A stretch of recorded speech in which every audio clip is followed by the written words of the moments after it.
আসসালামু আলাইকুম। প্রিয় দর্শক, অন্য মঞ্চের আলাপচারিতায় আপনাদের সকলকে আমন্ত্রণ জানাচ্ছি। গত পরশু 19শে ডিসেম্বরের সন্ধ্যা।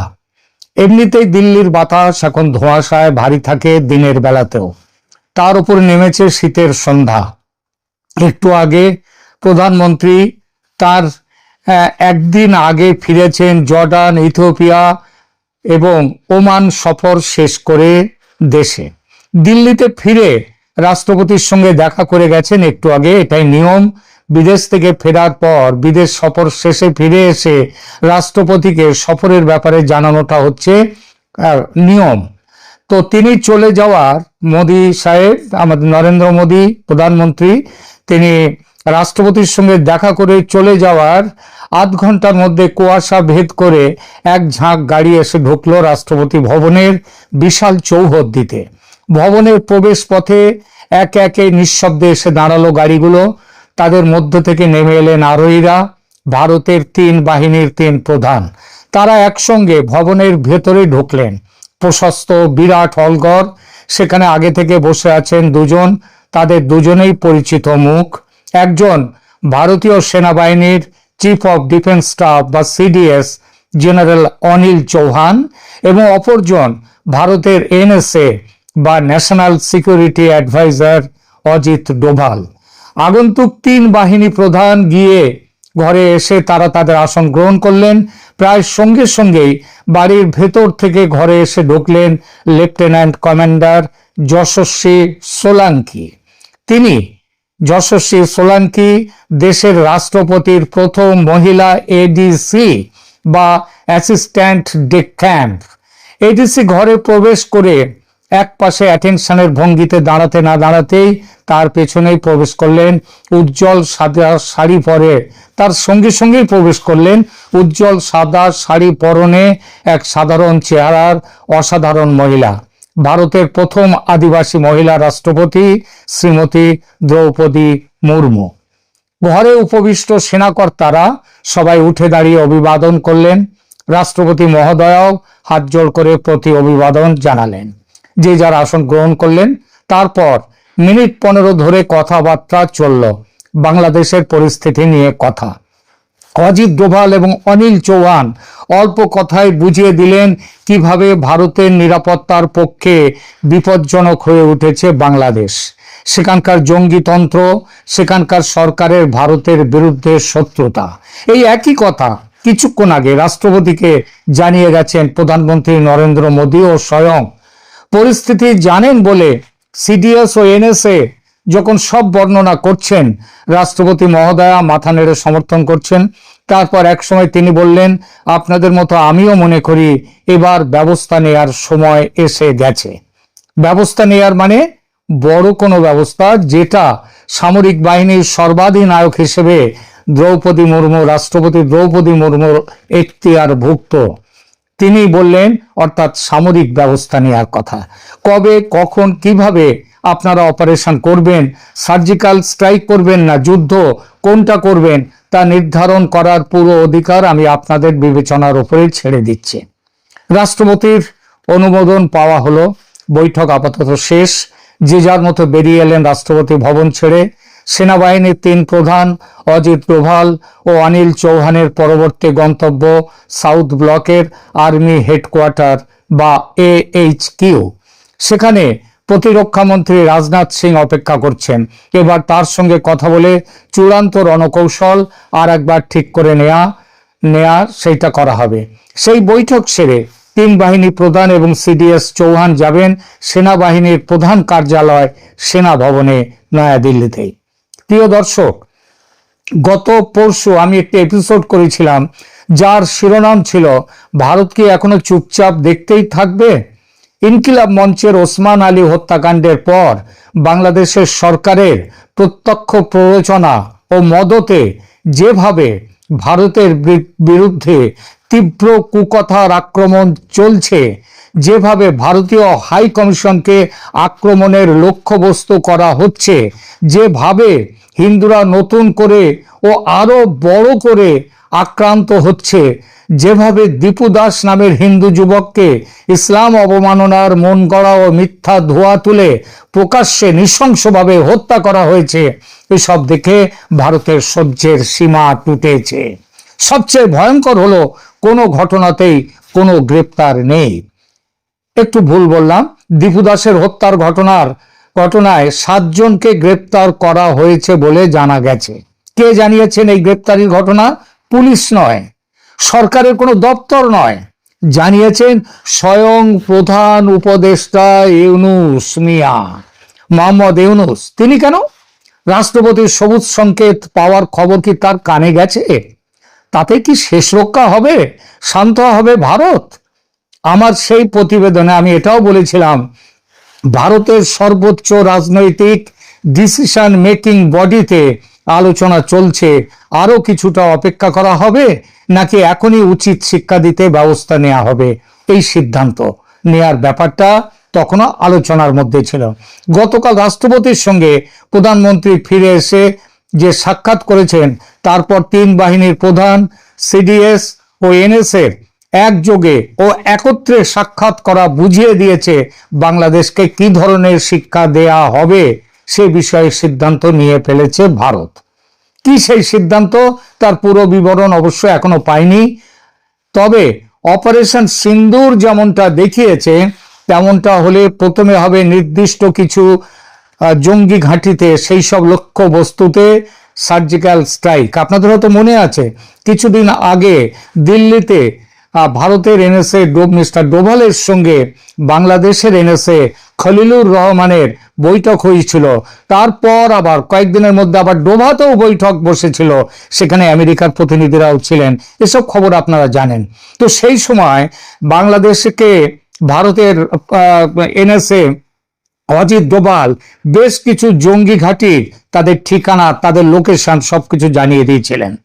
তো সার্জিক্যাল স্ট্রাইক এখন হলে সেই সার্জিক্যাল স্ট্রাইকের আওতায় বেশ কিছু জঙ্গি ঘাঁটি যেমন থাকবে, তেমনই থাকতে পারে যমুনায় ইউনূসের বাসভবনও। হয়তো এই খবরটাও পেয়ে গেছে বাংলাদেশের সেনা, তারাও এটা ভাবছে। তার জন্যে এখন ড্রোন উড়িয়ে মাঝে মাঝেই ইউনূসের যমুনার উপরে নজরদারি চালাচ্ছে বাংলাদেশের সেনা। তো যাই হোক, আল শামস, আল বদর, আনসারুল বাংলা টিম, জামাত, এদের জঙ্গিদের চেয়েও মোহাম্মদ ইউনূস যে আরো বড় জঙ্গি এবং জঙ্গিদের সংরক্ষক, ভারত বর্তমানে সেই পাকা সিদ্ধান্তে পৌঁছেছে এবং বুঝেছে ইউনূসের পতন না হলে বাংলাদেশের বর্তমান জঙ্গিতন্ত্র খতম হবে না। এটা ভারত দৃঢ়ভাবে মনে করে। সুতরাং রুট অফ অল কজেস, ইউনূসের পতন চাই আগে। ভারতের সেনাবাহিনী সেই কথাটি মাথায় রেখে সার্জিক্যাল স্ট্রাইক চালাবে। তবে শুধু সার্জিক্যাল স্ট্রাইক করে থেমে যাবে ভারত, এমন মনে করার কোনো কারণ নেই।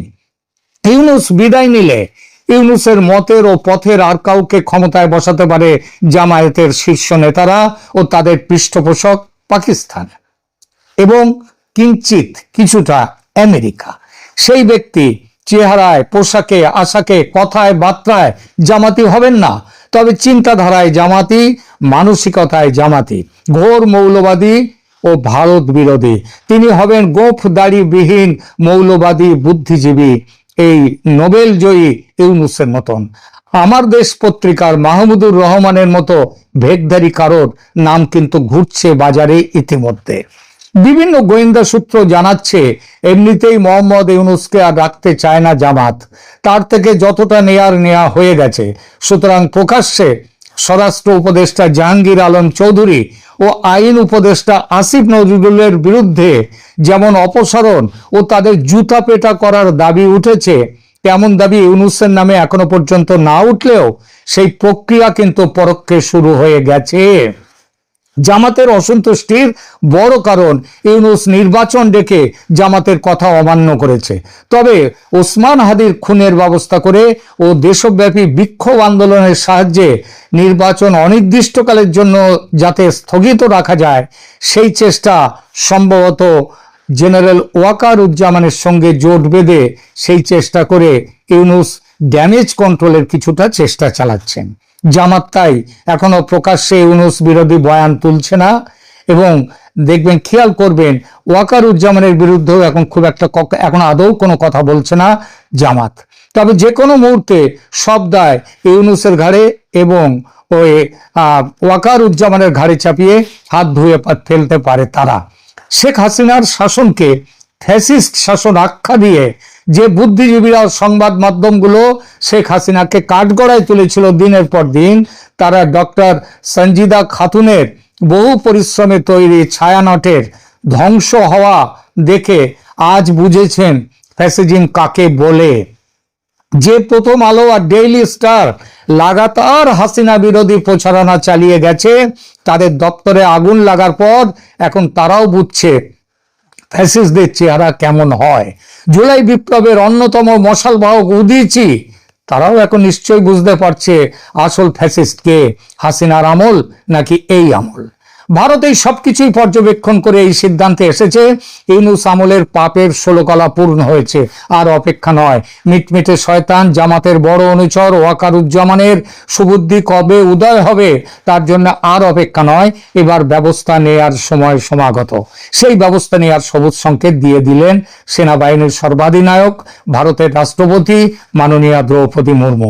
আগেই বলেছি, কড়া বার্তা দিতে প্রথমে সার্জিক্যাল স্ট্রাইক, কিন্তু একই সঙ্গে পরিকল্পনায় আছে চিকেন স্নেক চওড়া করে এলিফ্যান্ট স্নেক করা।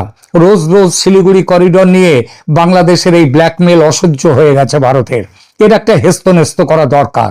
অসমর্থিত সূত্রে খবর পাচ্ছি মুরগির গলা এখন এই মুহূর্তে নাকি আর ঠিক মুরগির গলা নেই, ইতিমধ্যে হাতি না হলেও ঘোড়ার গলা হয়ে গেছে, কিংবা অন্য কোনো প্রাণীর গলা হয়ে গেছে। অঘোষিত অতিক্রমণে ইতিমধ্যে নাকি অনেকটাই চওড়া হয়ে গেছে ভারতের চিকেন স্নেকের অঞ্চল। ভারত চাইছে পুরো রংপুর ডিভিশন, মানে বাংলাদেশের মাথাটা কেটে নিতে। ৭১ কোনো মূল্য না দিয়ে স্বাধীন বাংলাদেশ তৈরি করে দিয়েছিল ভারত। ১৬,০০০ ভারতীয় সেনার জীবন গিয়েছিল, কয়েকশো কোটি টাকা খরচ হয়েছিল, বিনিময়ে আজকের বাংলাদেশ যারা আবার কিনা পূর্ব পাকিস্তানে ফিরে যেতে চাইছে, হুঙ্কার দিচ্ছে ভারতের ৭ রাজ্যকে ভারত থেকে বিচ্ছিন্ন করবে। তাই এবার সুদে আসলে পুরনো পাওনা উসুল করবে ভারত।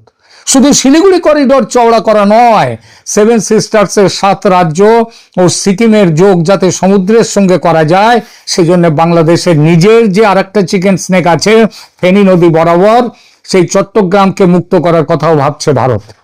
ত্রিপুরার যুদ্ধ বিমান ঘাঁটি জোরদার করা হয়ে গেছে ইতিমধ্যে। এর সঙ্গে মিজোরামে নতুন একটি সেনা গ্যারিসন তৈরি করছে ভারত। ভারতের এসব ভাবনা বাংলাদেশের বন্ধুদের খারাপ লাগতেই পারে, সেটাই স্বাভাবিক।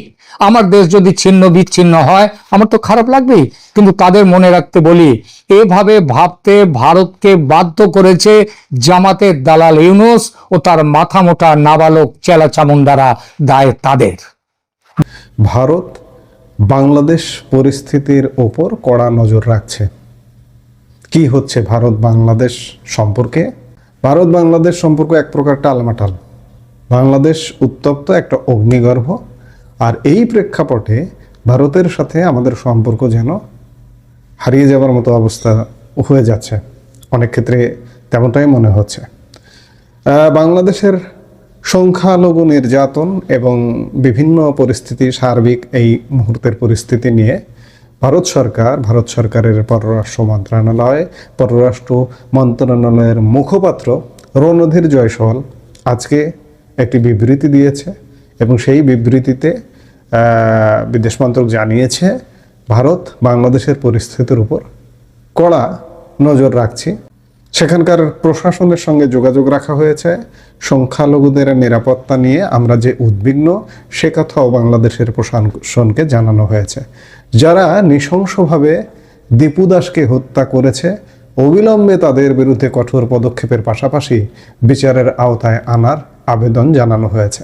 আপনারা জানেন যে গত বৃহস্পতিবারে বাংলাদেশের ময়মনসিংহের ভালুকায় একজন সংখ্যালঘু সম্প্রদায়ের এক ভাইকে, দীপু চন্দ্র দাসকে নির্মমভাবে হত্যা করে ঝুলিয়ে আগুনে পুড়িয়ে দেওয়া হয়েছে। ভারত তার প্রতিক্রিয়া জানালো, এবং বিশেষ করে বাংলাদেশে মিথ্যা প্রপাগান্ডার বিরুদ্ধেও ভারত প্রতিক্রিয়া জানিয়েছে আজকে এই বিবৃতিতে। বাংলাদেশে আসলে এই যে দীপু দাস হত্যাকাণ্ডের প্রেক্ষিতে সেই অর্থে কোনো প্রতিক্রিয়া ক্রিয়া বা সেই অর্থে কিছু ছিল না। বৃহস্পতিবারে ঘটনা ঘটবার পরেও বাংলাদেশে কোনো প্রতিক্রিয়া ছিল না, কিন্তু ভারতবাসী প্রতিক্রিয়া ব্যক্ত করতে ছাড়েনি। গতকাল রাতে দিল্লিতে অখণ্ড হিন্দু রাষ্ট্র সেনার একটা ব্যানার, প্ল্যাটফর্ম যেটি বলুন না কেন, সেই ব্যানারে গতকাল দিল্লিস্থ বাংলাদেশ হাই কমিশনের সামনে 20-25 জন যুবক বা তরুণ কয়েকটি গাড়ি নিয়ে গিয়ে হাজির হয়ে সামনে বিক্ষোভ করেছে। এবং এই বিক্ষোভটাকে বাংলাদেশের কোনো কোনো গণমাধ্যম মিসলিড করেছে।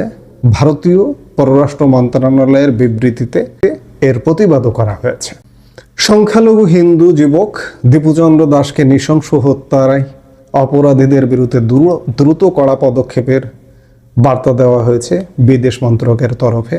পাশাপাশি বাংলাদেশের সংবাদ মাধ্যমে মিথ্যাচার উড়িয়ে দিল্লিতে বাংলাদেশের দূতাবাসের নিরাপত্তা নিয়েও বার্তা দেওয়া হয়েছে ভারতের তরফ থেকে।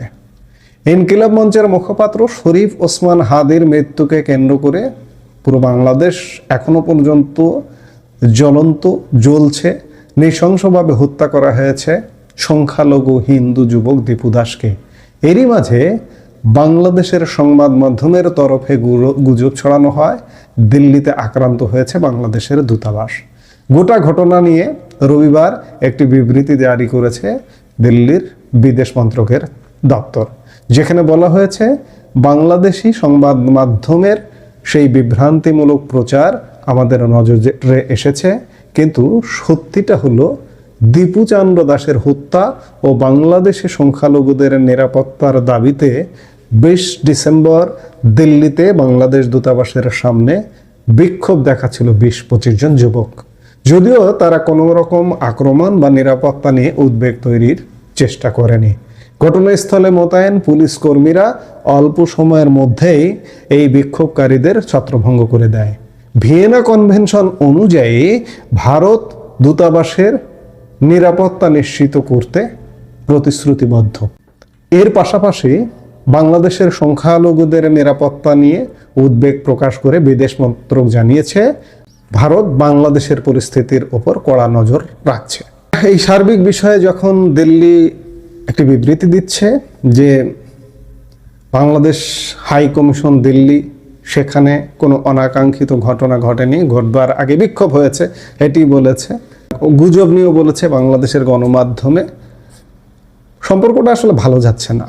এই করতে করতে আসলে কি হয়, আমরা 71 দেখিনি, আমরা 47 দেখিনি, আবার আরেকটা কিছু দেখি কিনা এমন মানে পরিস্থিতিটা কিন্তু সেদিকেই। আমি হয়তো এই কথাগুলো বলি অনেকের বিশ্বাস হবে না, কিন্তু আমরা পরিস্থিতিগুলো সেদিকেই দেখছি।